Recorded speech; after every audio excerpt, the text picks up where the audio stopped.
I was like, I'll just give this year to the Lord and he's going to tell me exactly what to do with my life. And Well, hey, today I'm here with Luke Rodgers from Blurry Creatures. And Luke, thanks for joining me here.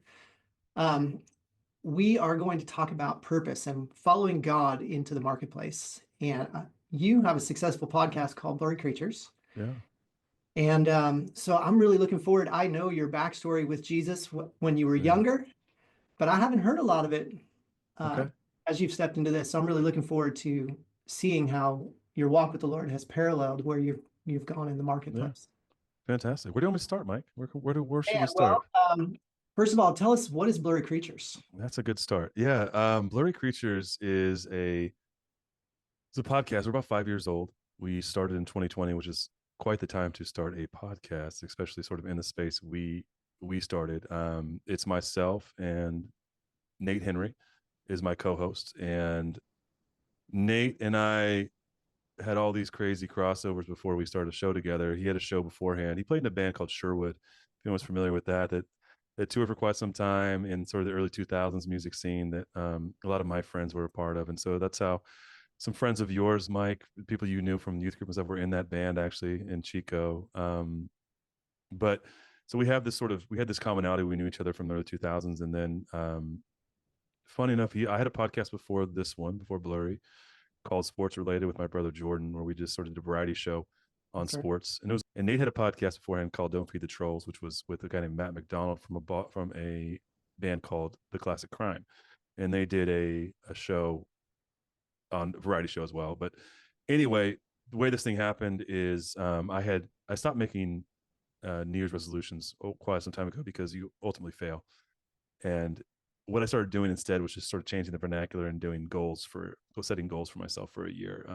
And one of them for 2020 was I wanted to have a podcast again. I had ideas for this. I wanted to do a podcast on masculinity. Is what I thought. I was going to go through my Rolodex and talk about masculinity through a biblical and Christian lens, what we meant to do. And I thought it'd be a good idea. But sometime in early 2020, I tweeted something about Bigfoot, as all great origin stories begin with.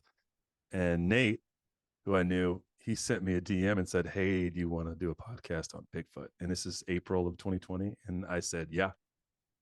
It's been an amazing ride since. It's not anything that I don't think I always thought it'd be like my mom and dad. They'd listen because they love me and maybe some of my friends, but Totally. it's kind of become its own thing, which has been really fun. Right on. So you did not start out of college, No, no, man. not just not online, but you were in sports memorabilia. You were Mm-hmm. pursuing Yeah. other businesses first. Yeah. Uh, Yeah. That's a crazy story, Mike. I what's started this Chico all State, about? right? Yeah. Well, So yeah, that's a crazy, that's going back, right? Chico State, it was my undergrad. I was pre-med. My whole idea was to go to med school. Um, so that was my track, I thought. After undergrad, I took the MCAT and did well enough to go to med school. And then I kind of had this existential crisis where I was like, I don't know if I want to do this after investing all this time. right.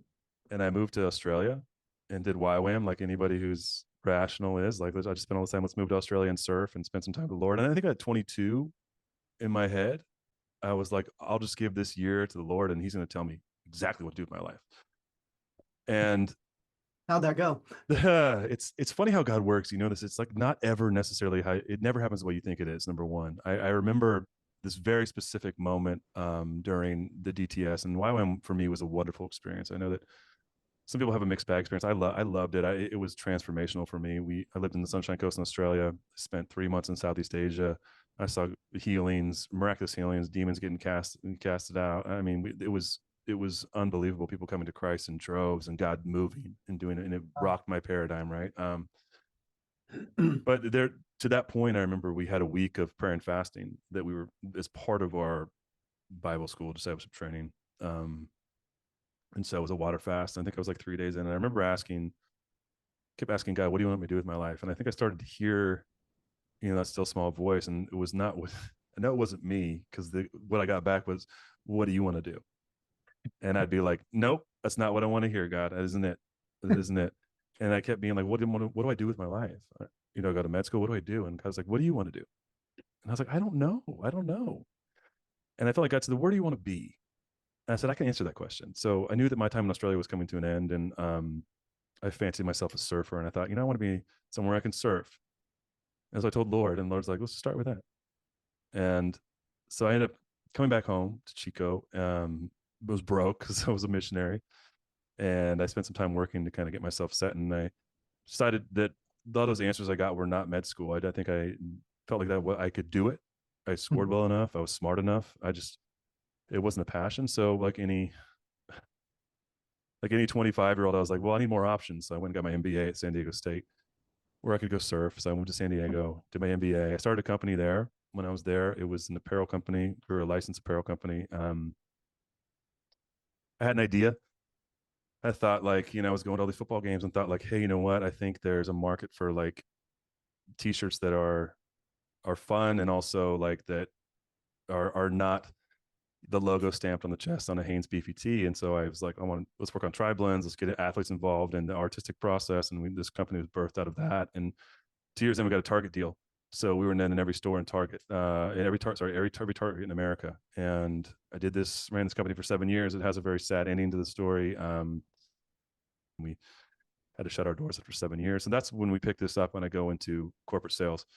In the telecom space, working in startups, running sales teams. And that led me ultimately up to starting a hobby podcast after Jordan and I's podcast. We retired it based on his ESPN deal. So that was the shortest. There's so much there that we could spend hours on. There's things that happened, Mike, that I don't even people ask about what happened with the apparel company, and I honestly don't know. I look back and I don't think I'd done anything differently. I don't think we did anything where we made any sort of mistakes. It just, my door got closed and it was brutal for me. It was brutal. I invested years of my life and all the money I had into this. And we had we were on the precipice of a massive payday, a multi-million-dollar payday for ownership, which was me and my partner.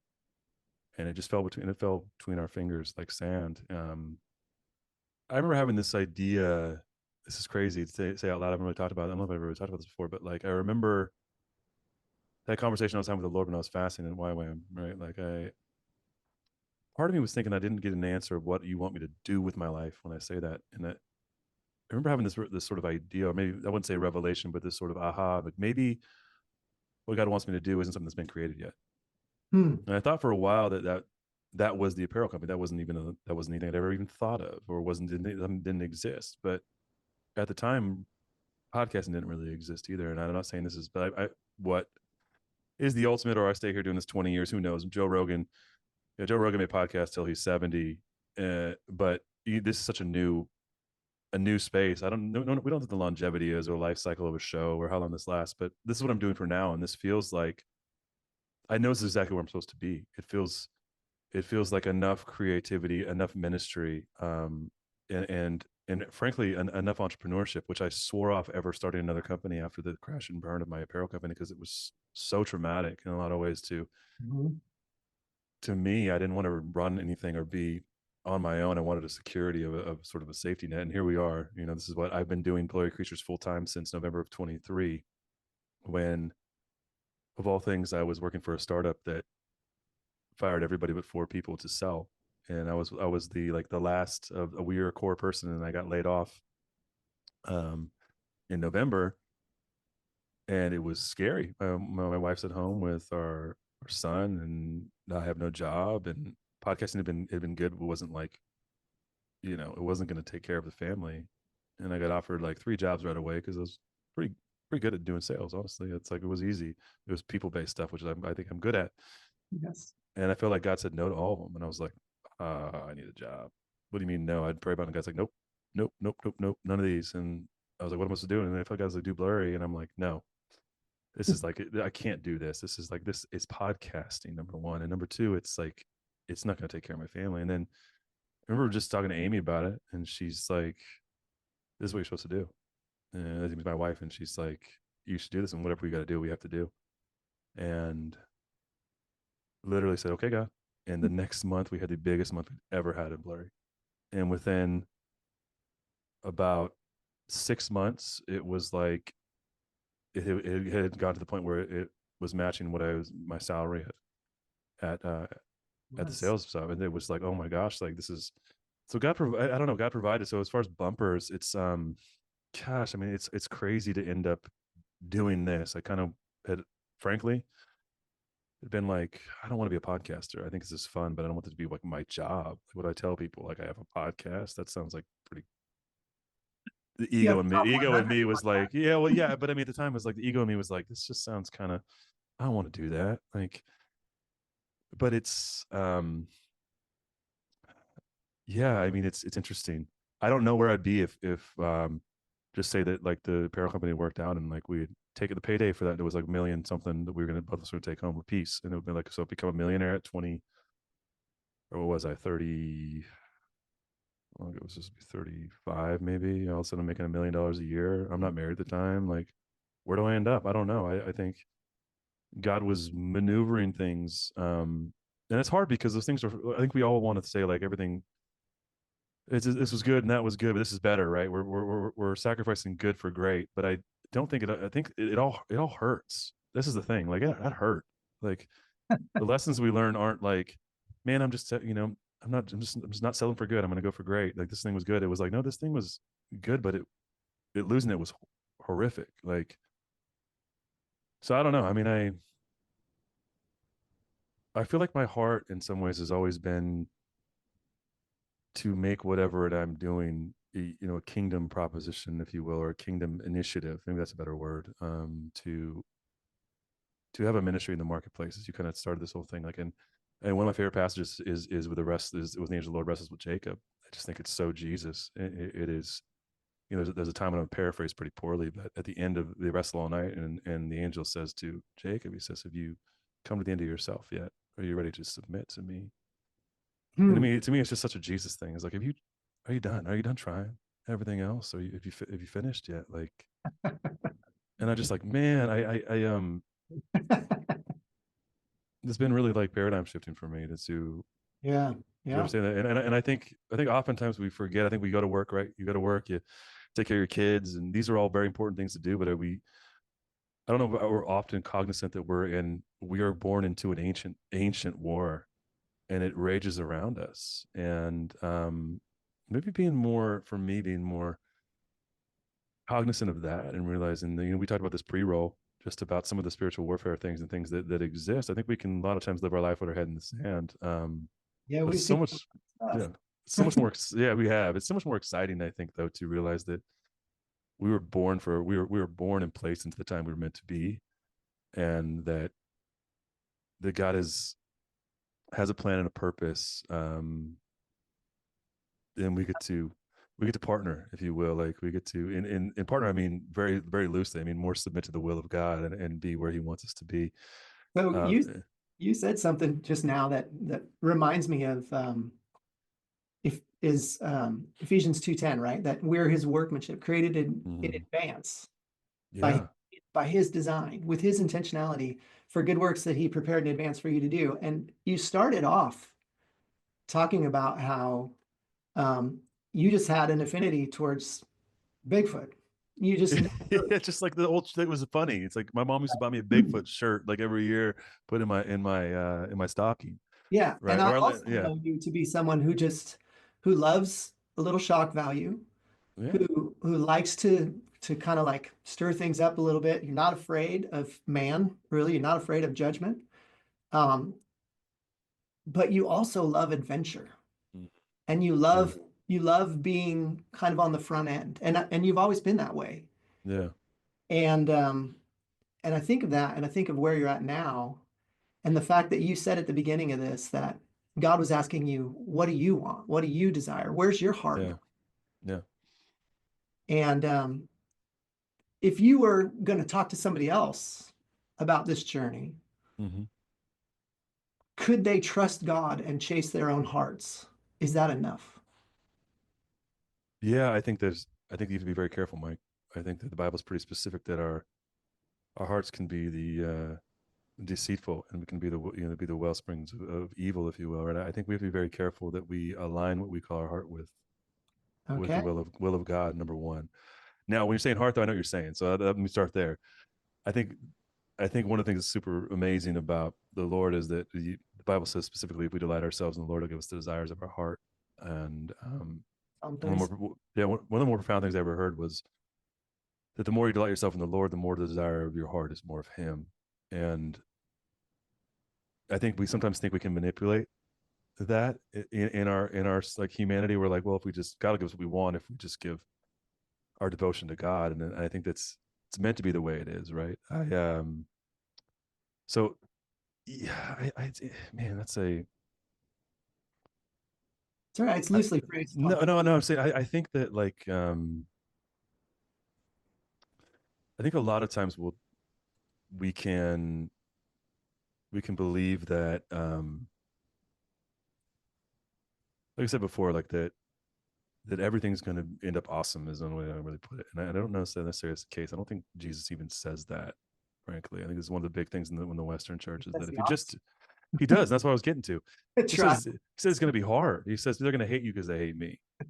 But in the midst of that statement, he also says like I've come to bring you life and life more abundantly. My favorite verse in John 10. Um, so that's what Christ says. He says that he doesn't say I came to die for your sins and punch your ticket to heaven. Doesn't say it at all. What do you say? So I came to you might have life and life to the full, life more abundantly. And I think life to the full it can be, it can be a lot of different things. But I definitely tell you what it's not. I don't think it's not wealth. It's not any of those things that are essentially the promises of Satan when he tempts Christ, which is like, I'll give you the cities of the world. Yeah. And I think what's hilarious about that, and one of my favorite, that's a whole aside. But one of my favorite things about that is Psalm 82, which is really the divine counsel psalm, which we talk about on our show a lot. It's Mike Heiser, divine counsel. But my favorite part of that verse is the end of the verse where it's Yahweh, it's Father God saying, "Arise, Elohim." It's like, for the nations are your inheritance. And I really believe there he's talking to Jesus because we know the nations are his inheritance. So I think it's amazing when Satan tempts him with that. I can just see Jesus as being like, they're already mine. My father's given them to me already. You can't give me something that's already mine, right? And I love that juxtaposition because I promise this is going to come full circle. I think as you talked about, like the life more abundantly is living where God has you, exactly where He wants you, Mm. and the freedom you feel when you are where you are supposed to be, whether that be hard or times of blessing. That's abundant life. I think God wants us to. He just wants us to depend on Him and that and listen for that voice. I mean, ultimately, He wants a relationship with us, right? I mean, He wants a discourse with us, and it's a hard thing in the business world to understand. I mean, in some ways, like we can all follow what we have as our dreams, right, for business, but I think it doesn't always work out for everyone. That's the reality of it. It didn't work out for my first company. It doesn't always work out. Like you can have a dream to be, I don't know, you want to build the best kazoo of all time. It may not. It might be your passion, but it may not end up being your vocation. Mm. And I don't think that everyone gets to make their passion their vocation, and I just think that's not how things work necessarily.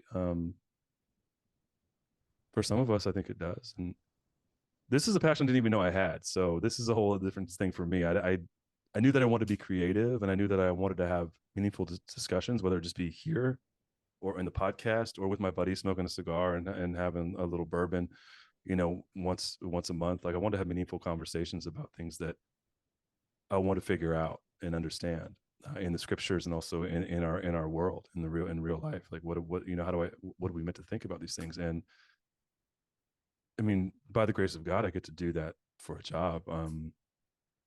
But I was resistant to that, Mike. I told you, like I didn't really want to do that. This was just to be a hobby. I Yeah. didn't. I didn't want to be a podcaster. Um, but I felt like God told me this. As I told you, like this is what you're gonna do. Like, don't take these jobs you got offered in sales. Like, don't panic, because you want to take care of your family, which is a great impulse. What we should be doing, right? But I feel like that's nope.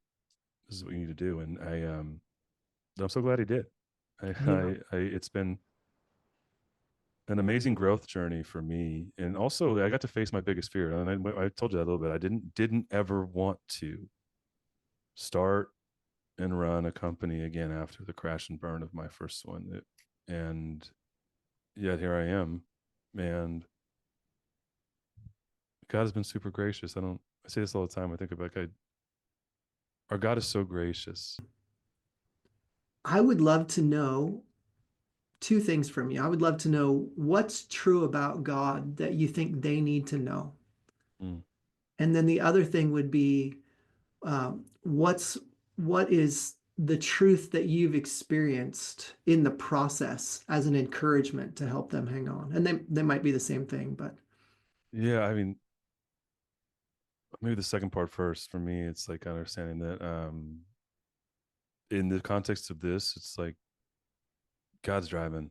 I don't know how else to explain it. I feel like we can do so much. I think we're called to. It's sort of like the idea of like, um, are we meant to sit on our hands and let God provide all these things? No, we're supposed to go out and do stuff, right? Like, and God meets us there. But at the same time, like for me, it was a hobby project that was fun and engaging, and it was an outlet. And we kind of gave that to God, and He took it and did what He want with it. And I think it's interesting and wonderful to feel like what my prayer is that Luke and Nate, when I pray, when I talk about stuff, third person, but me and Nate don't get in the way of what God wants to do with this vehicle that He's given yeah. us. So we're caretakers, we're custodians, if you will.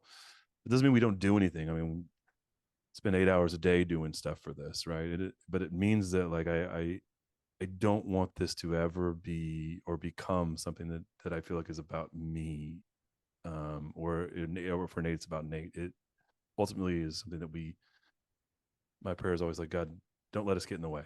Just continue to do what you want to do as long as you want to do it. And if God decides that this is next year, that this is it and we're done, then I'm grateful for what we've been able to do and been able to accomplish in the time we get to spend doing this. So maybe not hold things so tightly. Maybe that's one of the things I've learned is to have an open hand. Um, I think for me, having come out of the crash of my company and having bad partners or in some of the things that I've done is also to all, like I said, to always my MO is to operate with an open hand. Is just to do right by all the people we come across the best as we can, like to help everyone we can, and to have this be an open hand, because ultimately the cattle on 1,000 hills are the Lord's. Like, this is His too. It isn't mine. I think that the harder we hold on to things and try to tightly hold on and grasp these things to make them work or to is it ultimately to our detriment. I honestly think that the more we give that to Him, do what you're gonna do. Like, as long as you want to, and that's what I want.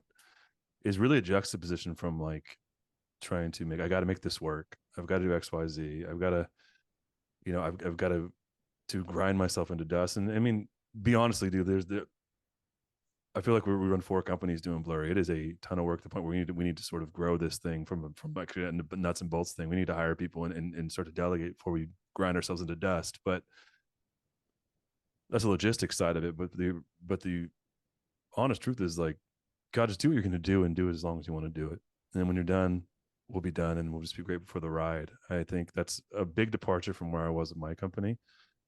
I just invested so much time now, 7 years into that company. Now this is 5 years here, but the posturing here is, for me, has been so much different. And in some ways, I think we're seeing the fruit of that. Whether we do this for another 5 years or another year or 6 months, it doesn't. I'm just grateful to be here, and I think that I don't know, man. It sounds crazy, but I trust God way more than I did 7 years ago for the things in the marketplace. Seeing real miracles. We talked about this in the pre-roll. I've seen real miracles happen. People getting healed and paralyzed people standing up, and demons getting cast out, etc.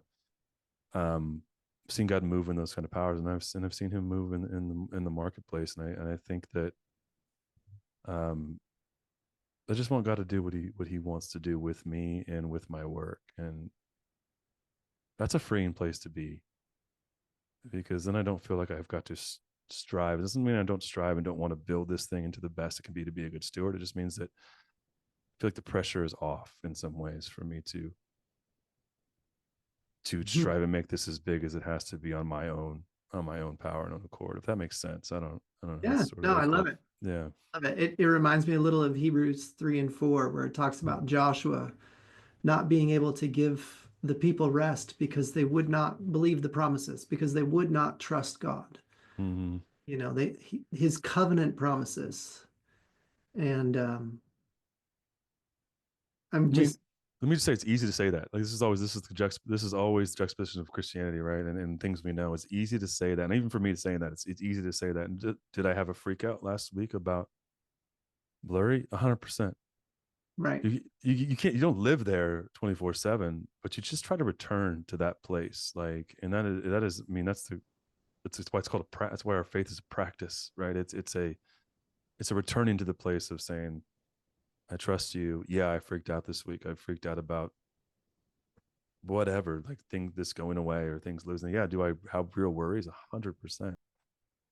We bear the image of God. It's like it was like a mirror. Someone uses like the analogy of a mirror that was then broken and shattered, and each piece of that mirror reflects a part of God uniquely that that no one other human on this planet can. And I believe that. I think we all have something very unique to reflect on, of our Father. Yeah. And man, I mean, understand. Yeah, makes you look at people a little differently, but it's. I think there's something beautiful about that, and whether or not you can make that into something you do vocationally is another thing. I mean, but wherever you work, even if you're working at a job, I think you can reflect that aspect of your creator. By working with integrity and being open handed in that Yeah. place that place you're at, and just being where you are and being faithful to God and His provision where you are, I think is a huge thing.